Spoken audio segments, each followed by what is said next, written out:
Welcome to Software Leaders Uncensored with Steve Taplin.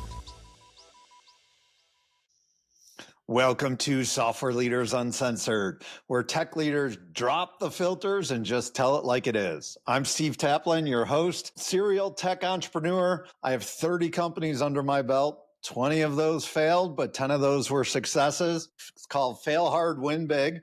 It's my story of how failure really helps you when you harness it the right way, and also building custom software to create unique experiences for your company are really keys to success. Now I'm the CEO of Sonatify Technology. We are a nearshore software development company helping existing teams grow and expand. And today we have a fun guest, Joshua Summers. Josh has been a 4-time founder. He's had exits. He's an investor in 130 plus startups. This is going to be a fun one. Josh, welcome to the show. Thank you so much for having me, Steve. It's great to be here today. You've invested in 130 plus startups. Are you like a gazillionaire? God, I wish, or maybe I don't wish. I don't think people look at them too fondly these days.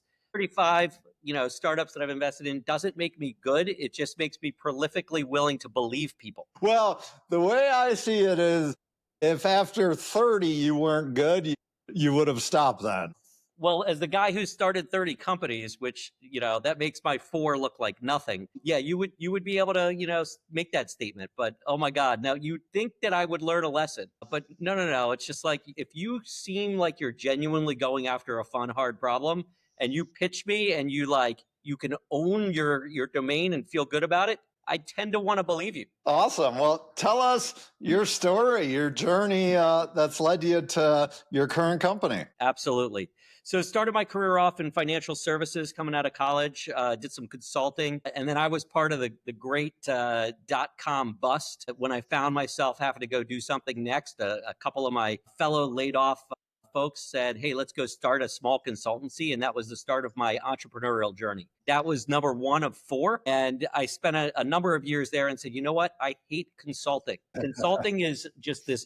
Sorry, based on what your current career is, but consulting is this unbelievable thing where you get to build really cool ideas, but you never get to see what happens to them at the end. You kind of hand them off and then you move on. And then you're like, I wonder whatever happened. Well, I would argue the beauty of software and custom software is you're never done. You're always adding features, so you get to go along for the ride. Definitely. So I went into more of a, eat your own dog food path, starting a couple companies that actually got me into the ad tech space, and was very fortunate in ad tech. I rode some waves. I rode the wave of mobile adoption, and I was fortunate enough to be at a company where we were one of the first 30 apps on the iPhone, one of the first 15 on Android. Wow. And by doing that, we went from 850,000 paying mobile subscribers to 15 million or so free overnight. And we had to monetize that. So we invented our way out of that hole with, launching ad networks and figuring out, all the tech that needed to kind of pull these things together. And we got lucky and we sold that business to PayPal in 2011. Very nice. Congrats. Thank you. Stuck around there for about 18 months, getting what I like to call my master's degree in online payments. I realized that, I was not a super big company guy at the time. And so went off and started another company. That company took the concept of advertising into a traditional media, traditional linear television advertising.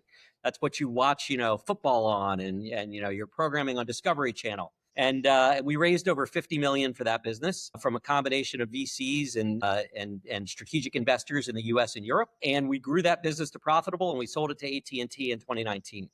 My gosh, do you have a golden touch here, my friend?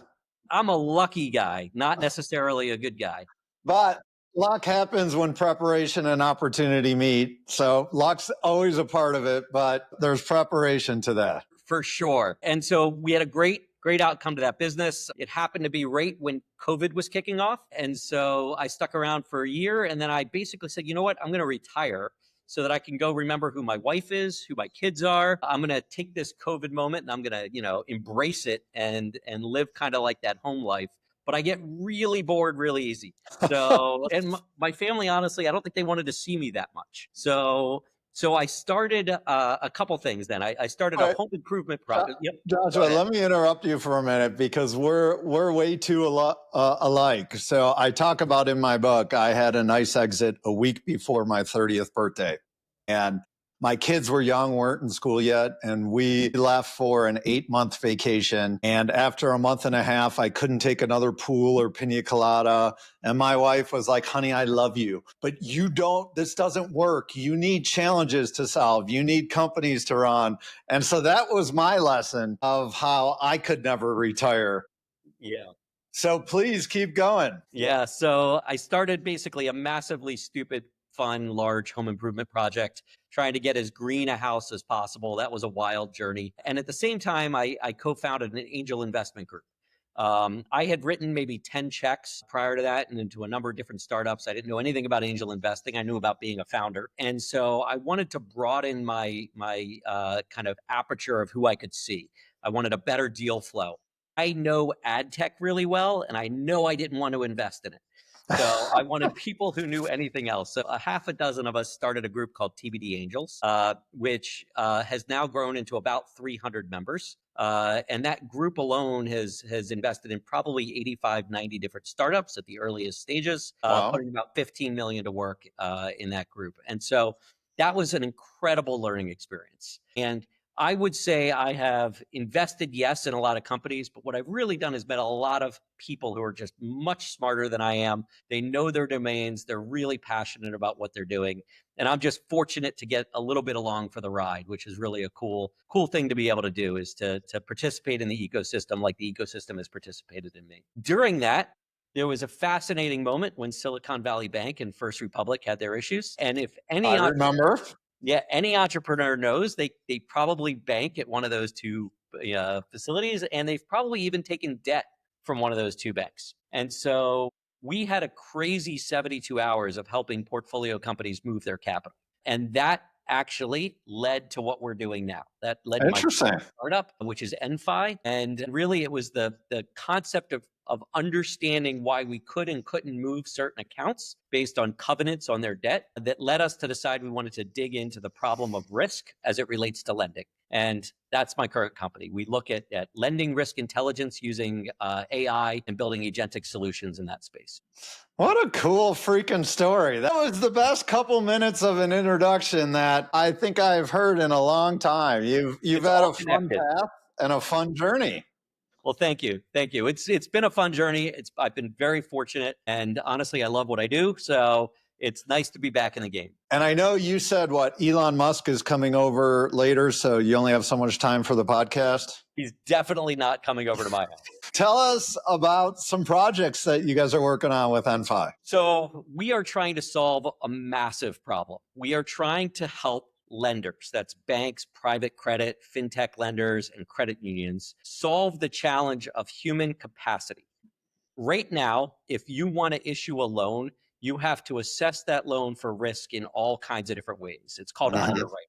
You also, if you issue a loan, you have to monitor that risk over time because risk is not steady. It changes continuously.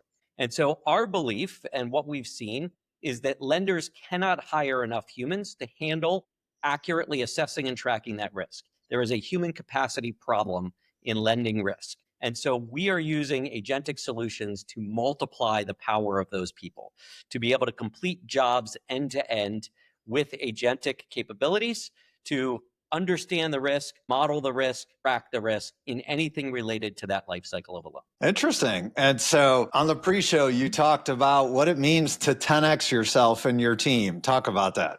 Starting my fourth company, I can honestly say this is like no other time that I have built anything. I've ridden some waves. I rode the mobile wave. I get it. It's super fortunate. This is different. This time, it's not just about the solutions you provide for customers, but it's about how you build your company and about how you scale yourself. And so using AI internally to create a 10x is the new way, right? Every company is no longer thinking, how do I hire? They're thinking, how do I scale on my current headcount? And that's a fascinating problem.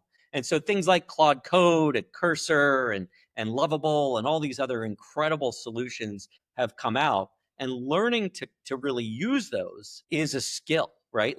Being able to get the most out of these tools to be able to multiply your capacity is incredible. Our entire engineering team here is 7 people. We have one real product person here. And the answer to, do you want to hire more is I want to figure out how to make them more, right? Like I want each person to operate like they're 10 people. And we're constantly improving and tweaking and learning how to do that. Will we hire more? Sure. But we're going to hire them in ways that create system level thinking for accelerating everyone else.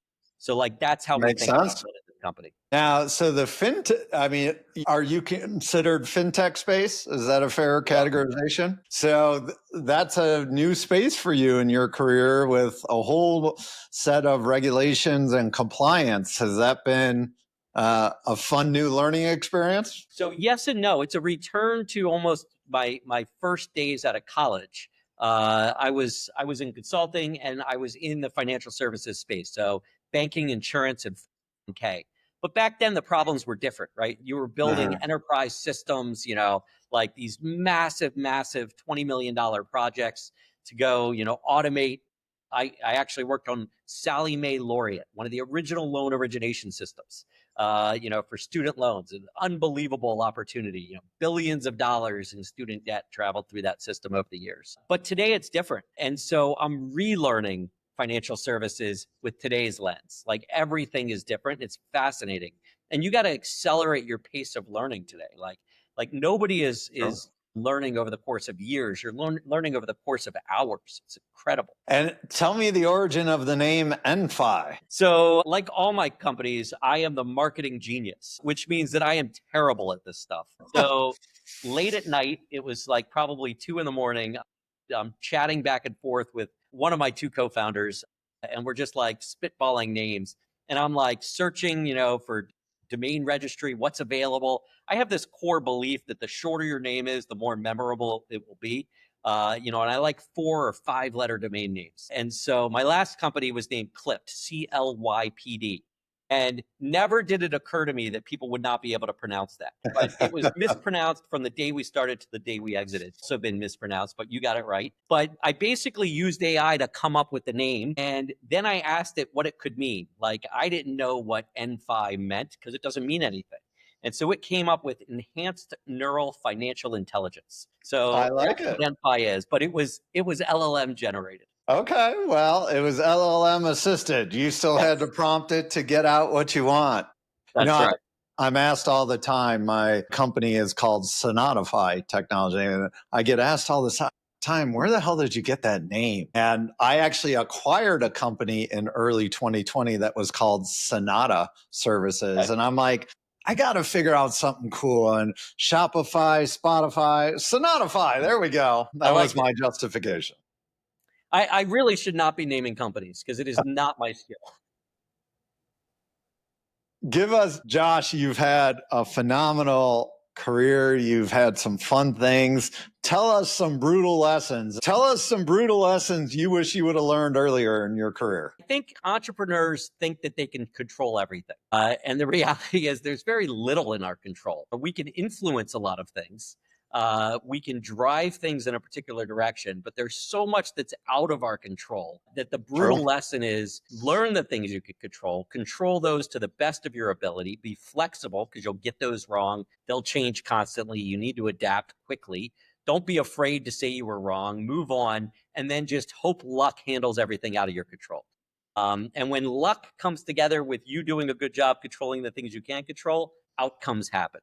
And that's really what entrepreneurs are in. They're in to generate outcomes, return value to shareholders, find a better path forward. Like that's what we do. But so much is out of your control that if you focus on trying to control those things, you're going to be very disappointed and very tired. All very, very good points. Tell us, as you know, the CEO of a FinTech company, what are some of the biggest challenges you're facing right now? Staying up to speed with everything. I said, like, we got to learn at a new pace now. Like, I don't think I've never learned so much on the job. And it's fun. It's crazy. It's challenging.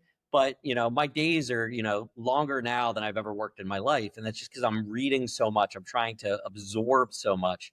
I'm trying to stay ahead of the curve in AI, ahead of the curve in FinTech, ahead of the curve in how to, build in the open, like the social media aspect of this. Like there's so much that you have to just kind of push yourself forward on. that you're constantly trying to absorb and process data and use that data in a way that furthers you. That's the biggest challenge we all have right now. I mean, AI is changing weekly at this point. It's almost impossible to keep up. It is almost as impossible. And honestly, like keeping up may not be the game. It may be just like figuring out what really matters and focusing on those things and trying to stay ahead of those things.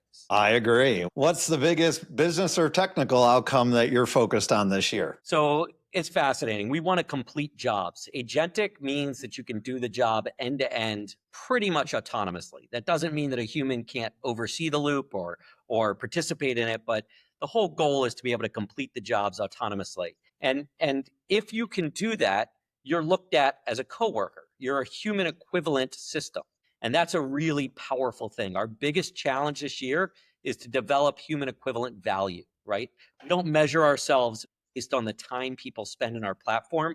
We measure ourselves based on the outcomes our platform creates for people. We call that the 3 hills we climb. We climb lend more, move faster, and worry less. That's what we want to deliver to our customers, is the ability to do that.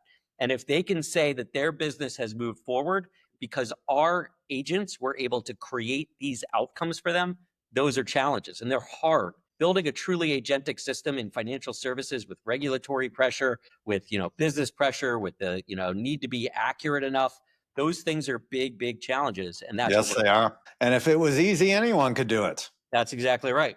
But I will say the technical moat is gone. So we all used to rely, you're an entrepreneur, right? You would build something, you'd be like, I've got 3 years till anyone can catch me. That is such a fallacy today. That is true. That is true. You're lucky if you have 3 weeks. That's right. What are some of the biggest obstacles standing in your way of dominating your goals this year? I honestly think that the biggest obstacles will become go-to-market. It's not engineering, it's not capable systems, it's not product speed of pushing it out. It's cutting through the noise in the go-to-market. Everything from foundation models that release industry specific vertical solutions to legacy systems that slap a little bit of AI on top of their platform and call it an agent, to other startups like ourselves. There's a lot of noise. And so differentiating yourself comes down to proving the value you create and getting your customers to talk about it. That is a challenge. And that's the biggest push we're going to have to push through this year. I like it. So what advice do you have as a guy who's raised money for companies, who's an angel investor investing in others? What advice do you have for founders out there who are looking to raise at different stages, whether it's seed through Series C or D? Every round is the hardest round you'll ever see. It just is. I have many of my scars and bruises from raising tens of millions, and every time I do it, I say the same. It's always just as hard, if not the hardest, every time. Yeah. And honestly, every time you think you know what you have to unlock to get to the next round, something changes. And so my usual advice is raise early, raise often, and put yourself in a position where you don't need to raise, you raise on your terms. And that's kind of like the beautiful place you can put yourself in, because honestly, if you're raising on your back heels, it's going to be impossible. The metrics are too good right now from other companies. The market is tight. The stories have to be perfect. Everything has to come together. And so you want to raise with momentum. You don't want to raise because you're running out of capital. I will say that every time you don't need money, it's easy to get. And when you do need it, it's hard to get. That's right. So raise early, raise often.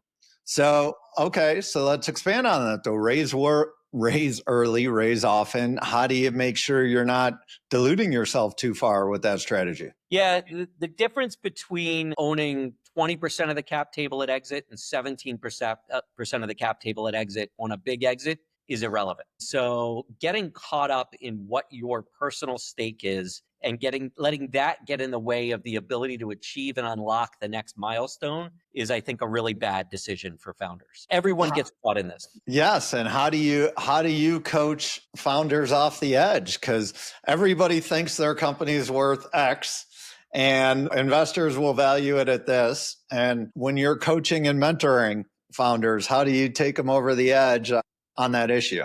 In the earliest of companies that I started, before I went and raised my first real capital, someone put a pretty straightforward spreadsheet before me that broke down a waterfall of, having 4 rounds of raises and let you plug in an exit. And you could do the math, and it honestly, unless your exit is above a certain level, it's irrelevant.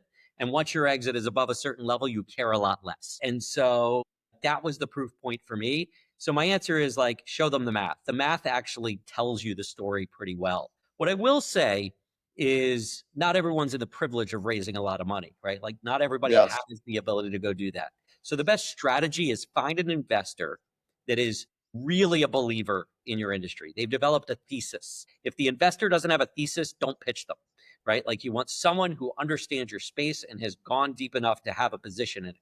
Then make sure that thesis aligns with your approach, right? If it doesn't, don't waste your time there. Find only the investors that align with your thesis and pitch them. And you'll have And a much better chance of getting them over the line. And how do you do that? How do you find those specific investors? Yeah. So first of all, the worst way is to pitch every investor you can get in front of. Because what'll happen is you'll be a scene deal and everybody will say, oh, I looked at that and I passed. That is a terrible, terrible thing to have happen to you. So the answer is do your research, right? Start looking at what they're publishing. The beautiful thing is founders are building in the open and venture capitalists are investing in the open.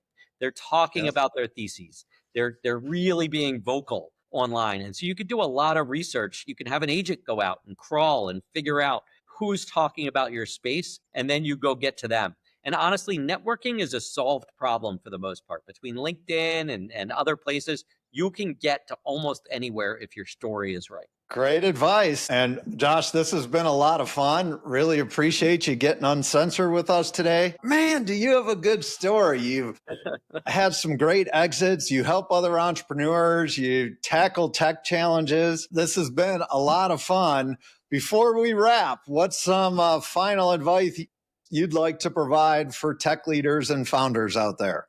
I think I'd sum it up as if you have any concept, the barrier to building that, proving that, showing that is so low right now, just do it. Don't think that it's anything more than build some mock-ups in Lovable, use Claude code, figure it out, get to a prototype. You can do that. But that is a long way from a company. So don't conflate prototype from company. They're two very different things. But at least get off the gates, go do it, show it to some people, get some feedback. It's amazing what you can do today with the tools that are out there. I will say, to your point, one of the game-changing things is you don't have to spend a couple $100,000 on an MVP anymore. You can get that in weeks, if not less. Amazing. With the tools out there, and Lovable is a fantastic one. Josh, this has been a lot of fun. Thanks for joining. That's it for this episode of Software Leaders Uncensored. I'm Steve Taplin. If you like the show, go ahead and hit subscribe. If you didn't like it, well, Josh and I won't invest in your company or promote you, and we're going to go tell your competitors about it so they can get the edge. Remember to fail hard, win big, and build what matters, everyone. Thank you. Thanks for having me, Steve. All right. That's a wrap. Another great episode of Software Leaders Uncensored. Thank you guys so much for listening. I really appreciate it. It's a lot of fun doing this show. I love talking with great tech leaders. As a side note, if you're interested, check out my new book, Fail Hard, Win Big. This is the story of how I built 30 companies, failed on 20, and turned 10 into multi-million-dollar wins. The common thread with all of them was custom software. Also, if you need software development help out there, my company, Sonatify Technology, we deliver world-class software development engineers out of Latin America. We have a solid track record of helping companies launch better products and faster. Thanks again for listening. Appreciate it and appreciate you.